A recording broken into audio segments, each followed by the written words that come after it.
को दिखा दें लाल बक्से में क्या है, क्योंकि घर के पीछे जिस बक्से का जिक्र किया जा रहा है उसकी पहली तस्वीर हम अपने दर्शकों को इस वक्त दिखा रहे हैं। घर के पीछे से इसी लाल बक्से को देखिए। अब पुलिस जो है वो इसे क्लू के तौर पर देख रही थी, अब इसे अपने साथ लेकर जा रही है। ये तस्वीर हम अपने दर्शकों को दिखा रहे हैं।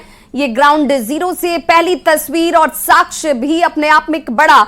और देखिए इसी वजह से एफएसएल की जो टीम पहुंची है उस टीम की तरफ से इस पर उंगलियों के निशान भी देखे जाएंगे कि आखिर इस बक्से को किसने किसने छुआ है, क्योंकि अब इसे एक महत्वपूर्ण क्लू के तौर पर देखा जा रहा है। ग्लास से फिंगरप्रिंट्स लिए जाएंगे। बाइक जो तीन बाइक का जिक्र किया जा रहा है उस बाइक को लेकर भी जानकारी निकाली जाएगी। और बाइक किसकी है संजय, ये बहुत आसानी से पता चल जाएगा कि आखिर ये बाइक किसकी है। क्या ये बाइक अक्सर इस घर के आगे लगती थी, यहाँ इससे कौन लोग पहुंचते थे, क्या इसे लेकर कोई कुछ कहने को तैयार है?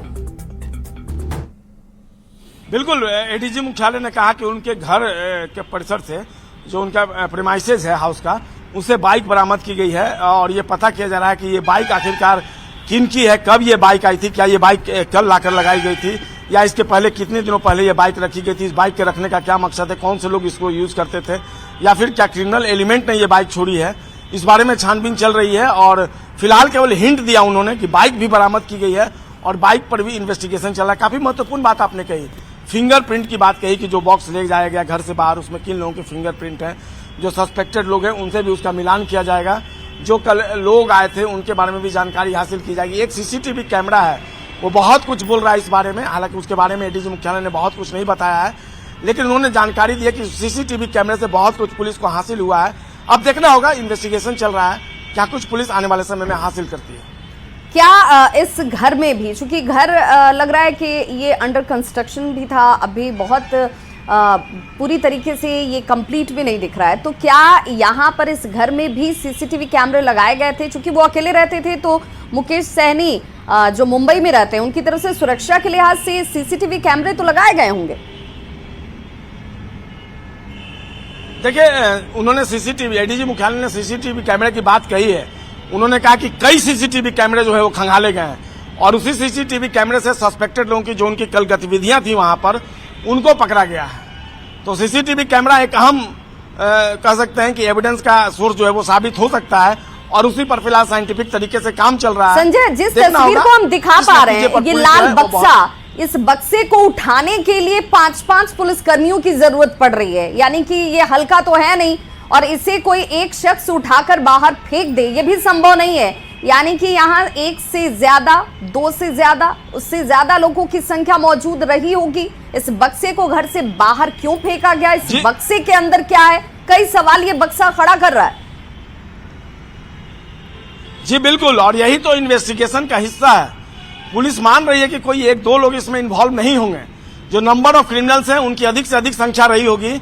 बहुत कुछ वो मीडिया से नहीं बताना चाहते क्योंकि मीडिया ट्रायल वो नहीं चाह रहे। फिलहाल हाई प्रोफाइल मामला है, सरकार की नजर है, मुख्यमंत्री की नजर है, इन्वेस्टिगेशन की प्रायोरिटी की बात कर रहे हैं और कह रहे हैं कि जल्द से जल्द हम खुलासा कर देंगे। हाँ, उन्होंने कहा कि नंबर ऑफ क्रिमिनल्स जो है उनकी संख्या अधिक से अधिक होगी, इस बात से इंकार नहीं कर सकता, जैसा कि आपने लाल बक्से की भी बात कही है। विभा, बिल्कुल, तो ये लाल बक्से की तस्वीर हम अपने दर्शकों को दिखा रहे हैं। ये ग्राउंड जीरो से पहली तस्वीर आप इस वक्त देख पा रहे हैं, जिसका जिक्र तो अब तक किया जा रहा था। एडीजी ने भी इसका जिक्र किया, एसआईटी की टीम ने जिक्र किया, काम्या मिश्रा जब पहुंची उन्होंने भी जिक्र किया कि भाई एक लाल बक्सा है जो घर के ठीक पीछे फेंका हुआ है और इस बक्से में महत्वपूर्ण कागजात की बात लोगों की तरफ से कही जा रही है। हालांकि इस बक्से के अंदर है क्या, इसमें से क्या कुछ गायब हुआ है, क्या राज जो है हत्या, उसके पीछे का जो मोटिव था वो इसी बक्से से जुड़ा हुआ है, ये सब कुछ इन्वेस्टिगेशन के ही दायरे में है इस वक्त और बहुत जल्द खुलासे की बात कही जा रही है, क्योंकि एक हाई प्रोफाइल मामला जिसमें सरकार के भी कान खड़े कर दिए हैं। मुख्यमंत्री नीतीश कुमार ने खुद मुकेश सहनी से फोन पर बात की। उन्होंने कहा कि इसे लेकर बहुत गंभीरता से जांच की जा रही है और जल्द से जल्द इसमें कार्रवाई के निर्देश भी आला अधिकारियों को मुख्यमंत्री की तरफ से दिए गए हैं। हालांकि विपक्ष इस पर अब सियासत भी शुरू कर चुका है। विपक्ष का ये कहना है कि भाई आखिर ये कैसा लॉ एंड ऑर्डर है कि लोगों को घर में घुसकर बड़ी निशंस तरीके से हत्या कर दी जाती है, उसमें भी तब मुकेश सहनी के पिता ये, और उनको लेकर कहा जा रहा है कि आवाजाही यहाँ पर अच्छे अच्छे लोगों की हुआ करती थी। यहाँ पर स्थानीय पुलिस की तरफ से भी हालचाल जानने के लिए टीम पहुंचती थी। उस बीच और देखिए, परिवार की तरफ से पहली बाइट जो है वो आ गई है। क्या परिवार के लोग कह रहे हैं, ये बहुत महत्वपूर्ण हो जाता है। संतोष सहनी जो कि परिवार के सदस्य हैं, उनकी तरफ से क्या कुछ कहा, जरा सुन लीजिए। अब रात में 8 बजे बात हुआ तो पूछ रहे थे कब आना है, तो बोले थोड़ा चुनाव में है, फ्री होंगे तो आते हैं। फिर वही लास्ट बात हुआ मेरा।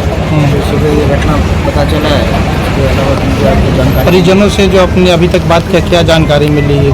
किसी को कुछ उसमें आइडिया नहीं है। बोल रहे हैं कि रात में तो सो गए थे, सुबह उठे, सुबह बाकी लोग जब आया दरवाजा खटखटा रहे थे तो गेट खोले नहीं। तो फिर काफ़ी टाइम रुकने के बाद फिर पीछे वाले रास्ते से जब घर के अंदर गए तब पता चला कि ये हादसा हुआ है। अब उसमें हमको भी ज़्यादा जानकारी नहीं है। पुलिस वगैरह सारा जांच कर रहा है, देखिए जो उसके निर्णय जो होता है वो देखा। कोई आपसी दुश्मनी किसी से रही? मेरे पूरे गांव में, पूरा दरभंगा जिला में हम लोग को किसी से कोई लेना देना नहीं है, कोई मतलब ही नहीं है किसी से। मतलब किसी से कोई लड़ाई झगड़ा नहीं है, आज तक बातचीत नहीं हुआ। ज़्यादातर हम लोग बाहर ही रहते हैं, ज़्यादा गांव में भी हम लोग नहीं रहते जो किसी से लड़ाई झगड़ा हो। क्या आप जिला प्रशासन से क्या मांग करते हैं आप? नहीं, वो जांच करे, निष्पक्ष जांच करे और क्या है उसमें उस पर निकाले कि भाई क्या हुआ नहीं हुआ है। और जो भी रिपोर्ट है हम पुलिस से अपना कर्मी से बोलते हैं कि जितना जल्दी हो सकता है इस पर गंभीर होकर करिए काम। कई राजनीतिक साजिश भी कहीं लग रही है आपको? नहीं, देखिए हम कुछ बता नहीं सकते कि क्या है क्या नहीं है। तो मुकेश सहनी के भाई संतोष सहनी की प्रतिक्रिया आप देख रहे थे, जिन्होंने सीधे तौर पर कहा कि भाई किसी से कोई दुश्मनी हमारी है ही नहीं, पूरे गांव टोले में सभी लोगों के साथ बहुत अच्छे संबंध हैं, इसलिए किसी पर शक जाहिर करना ये संभव नहीं है। लेकिन ये जांच का विषय जरूर है, पुलिस जांच कर रही है और इस पर अभी अपनी तरफ से मैं कोई प्रतिक्रिया नहीं दूंगा। लेकिन उन्होंने जरूर कहा कि रात 8 बजे आखिरी बार उनसे बात हुई थी, पिता से बात 8 बजे के आसपास हुई है और उसके बाद सुबह में जब लोग पहुंचते हैं, दरवाजा खटखटाते हैं, तो दरवाजा नहीं खुलने के बाद लोगों को शक हुआ, पुलिस को जानकारी दी गई और उसके बाद अब जांच धीरे धीरे आगे बढ़ रही है। और फिलहाल इस बड़ी खबर पर हमारी नजर है, एक छोटा सा अंतराल, फौरन होंगे वापस, बने रहिए हमारे साथ।